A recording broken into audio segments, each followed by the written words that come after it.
Helen Keller, The Story of My Life. Hello and welcome to BitBooks. I'm your host, and today we're diving into a truly remarkable autobiography, The Story of My Life by Helen Keller. Now, many of us know Helen Keller as the woman who was deaf and blind, but there's so much more to her story. Before we journey through her life as she tells it, here are a few incredible facts about Helen Keller that you might not know. 1. She was the very first deafblind person to earn a Bachelor of Arts degree. Imagine the determination that took. 2. She was a prolific writer, publishing 12 books and numerous articles. 3. She was a prominent political activist, advocating for women's suffrage, pacifism, and disability rights. She even co-founded the American Civil Liberties Union, ACLU. 4. She met every U.S. president from Grover Cleveland to Lyndon B. Johnson. Helen Keller wasn't just someone who overcame adversity, she actively shaped the world around her.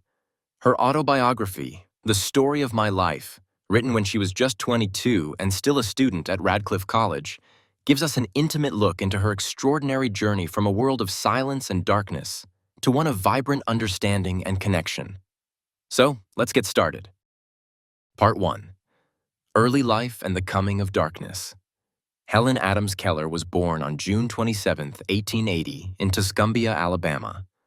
For the first 19 months of her life, she was a healthy, happy baby, beginning to talk and walk. She describes these early days with a sense of wonder, recalling the golden gleam of the first sunshine and the sweet southern breezes. She even remembers her first spoken words, including tea, tea, tea, and, tellingly, wah, wah for water. But then, in February 1882, tragedy struck.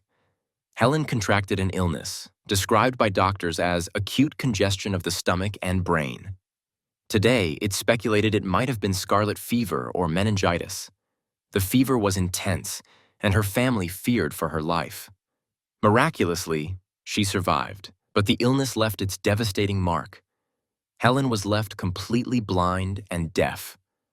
Imagine, one day you see and hear, and the next, your world is plunged into what she calls a palpable, visible silence.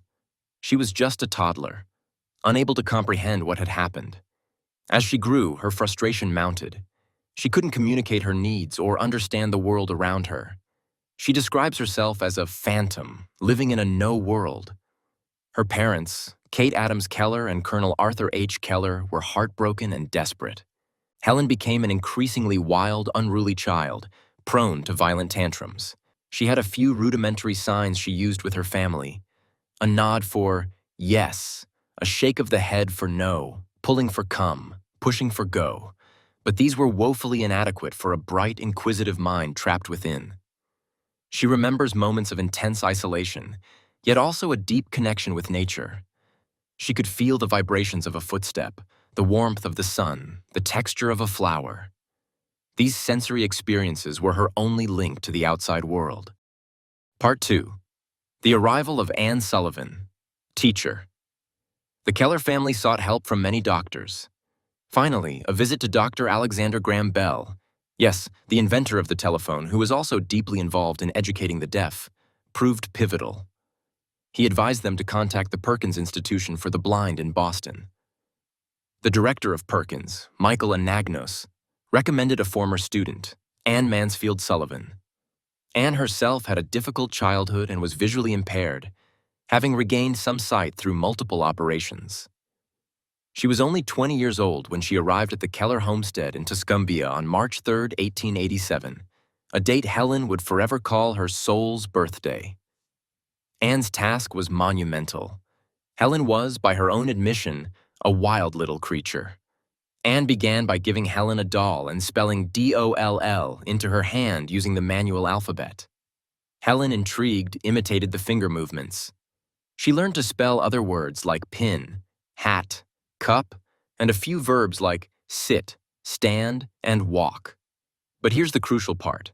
Helen didn't understand that these finger movements were words, or that words represented objects. She thought it was just a game of imitation. She writes, "I was simply making my fingers go in monkey-like imitation." This led to immense frustration for both Helen and Anne.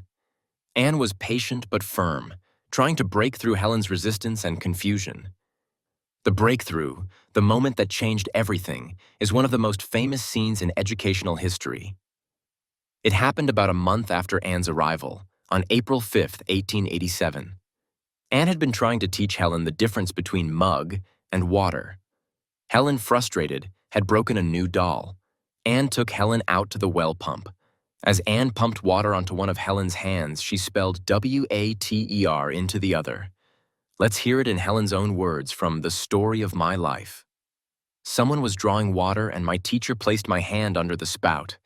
As the cool stream gushed over one hand, she spelled into the other the word water, first slowly, then rapidly. I stood still, my whole attention fixed upon the motions of her fingers. Suddenly I felt a misty consciousness as of something forgotten, a thrill of returning thought, and somehow the mystery of language was revealed to me. I knew then that W-A-T-E-R meant the wonderful cool something that was flowing over my hand.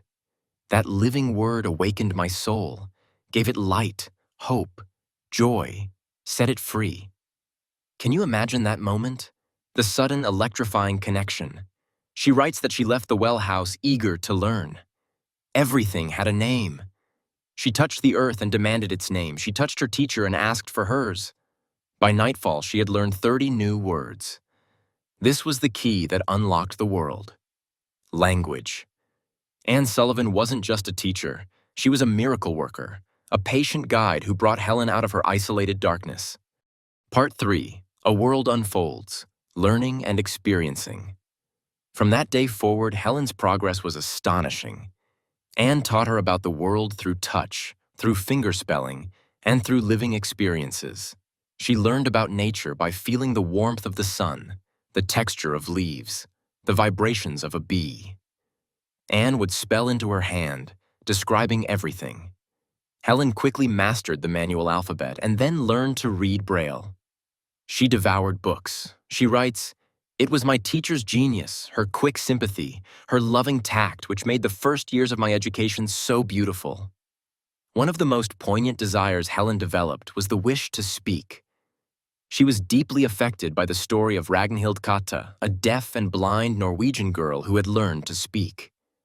At age 10, Helen declared, "I must speak." She was taken to Miss Sarah Fuller, principal of the Horace Mann School for the Deaf in Boston. Miss Fuller gave Helen her first speech lessons. Helen would place her hands on Miss Fuller's face, feeling the vibrations of her throat, the movement of her tongue and lips. It was an incredibly arduous process. Her first connected sentence was, "It is warm." While her speech was never perfectly clear to everyone, it was a monumental achievement for her, a way to connect more directly with the hearing world. Helen's formal education continued. She attended the Perkins Institution, then the Wright Humason School for the Deaf in New York City, and later the Cambridge School for Young Ladies to prepare for college. All this time, Anne Sullivan was her constant companion, laboriously spelling lectures and textbooks into her hand. The challenges were immense. Imagine sitting through lectures, trying to follow complex arguments, all through fingerspelling. Exams had to be taken with a proctor who knew the manual alphabet, yet Helen persevered. In 1900, Helen Keller was admitted to Radcliffe College, the women's coordinate institution for Harvard University.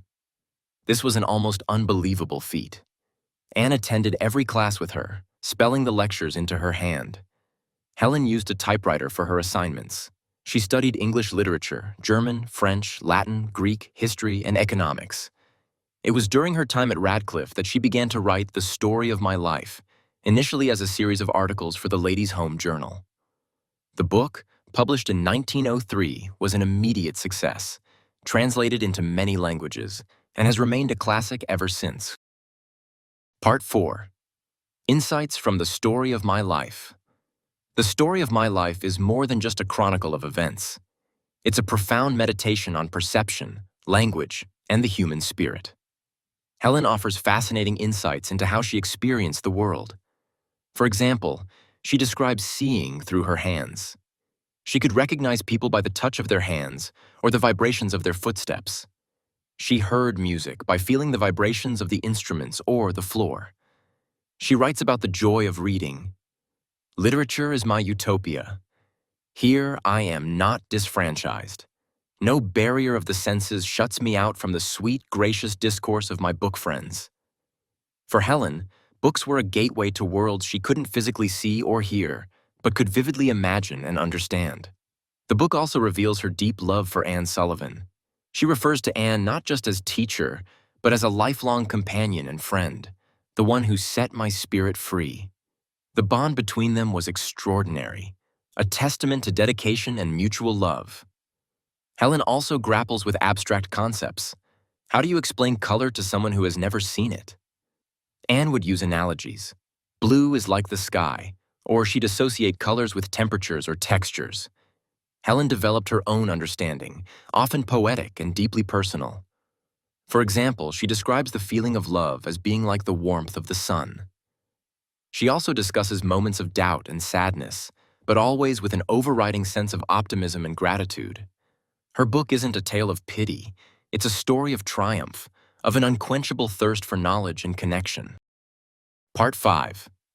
Beyond the Book, A Life of Activism and Legacy. The story of my life covers her life up to her early 20s, but Helen Keller lived a long and incredibly impactful life, passing away in 1967 at the age of 86. After graduating from Radcliffe in 1904, cum laude, she became a world-renowned lecturer and author.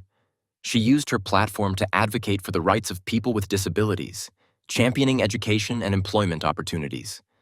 But her activism didn't stop there. She was a passionate supporter of women's suffrage, a pacifist who opposed war, and a socialist who believed in social justice and equality.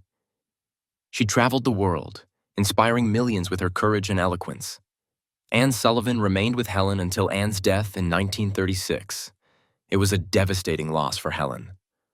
Polly Thompson, who had joined the household as a secretary in 1914, then became Helen's primary companion until Polly's own death in 1960. Helen Keller's life demonstrates that limitations are often perceptions, and that the human spirit, when ignited by connection and purpose, can achieve incredible things. She showed the world that a person is not defined by their disabilities, but by their abilities, their character, and their contributions. Conclusion and inspiring takeaway. The story of my life is a testament to the power of human connection, the miracle of language, and the unyielding strength of the human will. Helen Keller, with the help of her devoted teacher Anne Sullivan, didn't just learn to navigate a world without sight or sound. She embraced it, challenged it, and ultimately helped to change it for the better. Her journey reminds us that education is liberation. It reminds us of the profound impact one dedicated person can have on another's life. And it inspires us to look beyond our own perceived limitations and to strive for a more connected and understanding world. Provocative questions and outro. As we reflect on Helen Keller's incredible life, as told in her own early words, I want to leave you with a few provocative questions to ponder. 1. Helen Keller said her soul's birthday was the day Anne Sullivan arrived. How much of who we become is shaped by the key people who enter our lives at critical moments? 2. Helen learned to see and hear through touch and vibration, developing a rich inner world. How might our own reliance on sight and sound limit our perception of reality in other ways? 3. If Helen Keller, facing such immense obstacles, could achieve so much and advocate for global change, what does that suggest about the potential within each of us to overcome our own challenges and contribute to the world? 4. The story of my life was written when she was only 22. How might her perspective on her own life have evolved in the many decades that followed? We'd love to hear your thoughts on these questions, or any reflections you have on Helen Keller's story, in the comments below. Thank you for joining us on BitBooks for this look into the story of my life by Helen Keller. If you found this summary inspiring, please give this video a thumbs up, subscribe for more literary journeys, and hit that notification bell so you don't miss our next exploration. Until next time, keep reading, keep learning, and keep questioning.